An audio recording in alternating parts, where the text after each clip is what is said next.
हम करीब तकरीबन 6 वर्ष से बहुत परेशान थे और काफी जगह इनका इलाज हुआ, लेकिन हमको डॉक्टर पाठक जी के बारे में जैसे ही जानकारी हुई हमें यहाँ आए और तब से ऐसा नहीं है, काफी बहुत आराम है।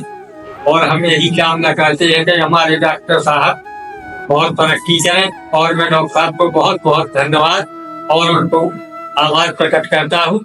साथियों नमस्कार, हमारे साथ हमारी छतरपुर की ओपीडी में है आरती त्रिवेदी जी। आरती त्रिवेदी जी हमारे पास कहाँ से आते हैं? त्रिवेदी जी श्रीनगर महोबा जिले से आते हैं और आपको सर्वाइकल की समस्या थी, कंधे में जकड़न दर्द होता रहता था। पहली बार मैंने देखा तो आरती जी का ब्लड प्रेशर बढ़ता था। मैंने आरती जी को सलाह दी कि ब्लड प्रेशर की दवाएं लें और दवाएं का हमारी दवाएं लें, साथ साथ में ब्लड प्रेशर की दवाएं जरूर लें। होम्योपैथी की ब्लड प्रेशर की दवाएं हम लोग कभी कभी लगाते हैं लेकिन उतना अच्छा रिजल्ट नहीं देती हैं, इसलिए हम लोग यही प्रेफर करते हैं कि जो ब्लड प्रेशर की, डायबिटीज की और खासतौर से जो वो हार्ट के मरीज हैं जिनकी हार्ट की कोई मेडिसिन चल रही है वो अपनी मेडिसिन लगातार लेते रहें। स्पष्ट तौर पर हम ये निर्देश अपने प्रिस्क्रिप्शन में डालते हैं। बीपी, हार्ट, शुगर के मरीज अपनी दवाओं का नियमित से जारी रखें। ये बीपी, हार्ट, शुगर के मरीज क्यों कि अगर आपका ब्लड प्रेशर, शुगर और हार्ट सही फंक्शन कर रहा है तो हमारी दवाओं को काम करने में सहूलियत मिल जाती है।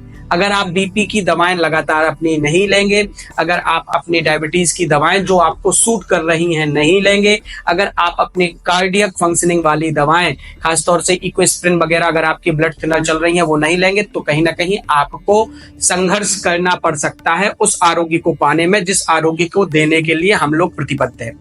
आरती जी से हमने 2 बार कहा था, क्यों आरती जी, ब्लड प्रेशर की दवा के लिए? जी कहा था। नहीं लिया था तो कैसा लग रहा था? सही नहीं हुआ था। और जब ब्लड प्रेशर की दवा आपने अपनी चालू कर दी नियमित तो कैसा रहा? अब तो काफी आराम है। अब तेज बोले जी, अब तो काफी आराम है। तो ये एक छोटी सी चीज कि जो एसेंशियल नीड्स हैं हमारे शरीर की, प्राइमरी नीड्स हैं, हम होम्योपैथ, आयुर्वेद या एलोपैथ, हम जब इंटीग्रेटेड आयुष काउंसिल की बात करते हैं या इंटीग्रेटेड अप्रोच ऑफ ट्रीटमेंट की बात करते हैं तो हमारा उद्देश्य यही होता है कि आप अपने उन बीमारियों को जो आपके ट्रिगर हो सकते हैं बीमारी को बढ़ाने में उनको पहले नियंत्रित करें। दवाएं काम कर रही थी लेकिन दवाएं उतना असर नहीं दिखा पा रही थी क्योंकि ब्लड प्रेशर की दवा काम नहीं कर रही थी। क्योंकि ब्लड प्रेशर की दवा काम नहीं कर रही थी, ले ही नहीं रही थी। लेना शुरू किया तो आराम मिल रहा, अब आराम मिल रहा, अब आराम मिल रहा है। तो इस बात को ध्यान रखिएगा कि हम लोग आपको पढ़ाते भी हैं, एक प्रकार से हम आपको आपकी हेल्थ के बारे में, बेसिक पॉइंट्स के बारे में अवेयर करते हैं। हमारे देश में अभी भी लोग अनअवेयरनेस के चलते या कम जागरूकता के चलते उन बुनियादी एहतियात को इग्नोर करने लगते हैं जिन एहतियात को बरतने से आपका आरोग्य आपको प्राप्त होता है। आशा है आप सभी लोग इन एहतियात का ध्यान रखेंगे।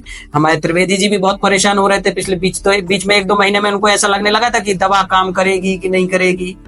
जी बिल्कुल, डॉक्टर साहब सही कह रहे हैं। हम करीब तकरीबन 6 वर्ष से बहुत परेशान थे और काफी जगह इनका इलाज हुआ, लेकिन हमको डॉक्टर पाठक जी के बारे में जैसे ही जानकारी हुई हमें यहाँ आए और तब से ऐसा नहीं है, काफी बहुत आराम है। और हम यही कामना करते हैं कि हमारे डॉक्टर साहब बहुत तरक्की करें और मैं डॉक्टर साहब को बहुत बहुत धन्यवाद और उनको आभार प्रकट करता हूँ। ये आभार आप लोगों को भी कि आप लोग अवेयर हो रहे हैं, हमारी बातों को समझ रहे हैं। हम जो आप लोगों को बताना, सिखाना या समझाना चाह रहे हैं कि दवाओं के पीछे भागने की जगह उन एहतियात को हम समझे जिन एहतियात को बरतने से हम जल्दी ठीक हो सकते हैं। Thank you so much.